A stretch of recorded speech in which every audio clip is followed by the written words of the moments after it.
రాష్ట్ర ప్రభుత్వ లక్ష్యం ప్రతి పేదవాడికి నాణ్యమైన విద్యా వైద్యం అందించడమే అని షాద్నగర్ ఎమ్మెల్యే వీర్లపల్లి శంకర్ స్పష్టం చేశారు. రంగారెడ్డి జిల్లా షాద్నగర్ నియోజకవర్గంలోని కొందుర్గు మండలంలో 20 ఎకరాల విస్తీర్ణంలో 200 కోట్ల వ్యయంతో నిర్మించబోయే ఇంటిగ్రేటెడ్ పాఠశాల భవన నిర్మాణానికి భూమి పూజ చేశారు.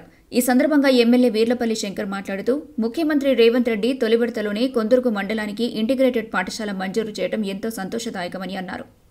దేశంలోని అత్యున్నత ప్రమాణాలతో అత్యాధునిక సౌకర్యాలతో విద్యా వ్యవస్థను అందించాలనే లక్ష్యంతోనే ఇంటిగ్రేటెడ్ పాఠశాలల నిర్మాణం జరుగుతోందని ఆయన పేర్కొన్నారు.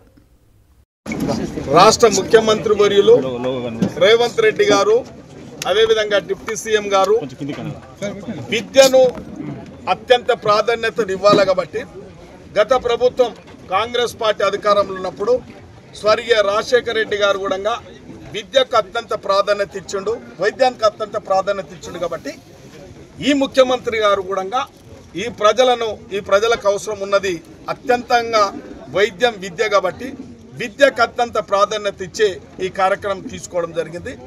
ఈ రాష్ట్రంలో దాదాపు 12,000 కోట్ల రూపాయలు కేటాయించి ఈ ఇంటిగ్రేటెడ్ పాఠశాలలు ఏర్పాటు చేయడం జరుగుతుంది. ఈ యొక్క ఇంటిగ్రేటెడ్ పాఠశాలలో చదువుకున్న పిల్లలు కానీ అంతర్జాతీయ స్థాయి పోటీతత్వాన్ని తట్టుకోవడానికే ఈ ఇంటిగ్రేటెడ్ పాఠశాల నిర్మాణం చేయడం జరుగుతుంది. రాజశేఖర రెడ్డి గారు ఉన్నప్పుడు ఫీజు రియంబర్స్మెంట్ ఇవ్వడం జరిగింది. ఇప్పుడు ఈ ముఖ్యమంత్రి గారు ఫీజు రియంబర్స్మెంట్ కాకుండా ప్రత్యేకంగా ఈ యొక్క పాఠశాలలు నిర్మాణం చేసి అత్యాధునికంగా ఇవాళ ప్రపంచ పోటీకి తట్టుకునే శక్తి ఉండే టీచింగ్ బోధించే విధంగా కూడా ఈ యొక్క పాఠశాలలు ఏర్పాటు చేయడం జరుగుతుంది.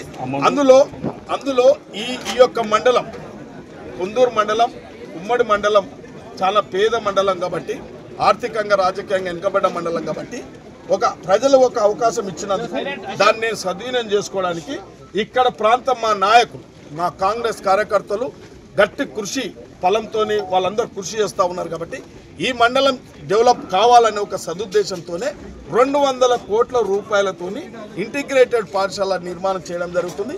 పనులు కూడా యుద్ధ ప్రాతిపాదికంగా 20 ఎకరాలలో నిర్మాణం చేయడం జరుగుతుంది. యుద్ధ ప్రాతిపాదికంగా జరుగుతుంది. సంవత్సరం రూపాయల దీని ప్రారంభోత్సవం కూడా జరుగుతూ ఉంటుంది. కాబట్టి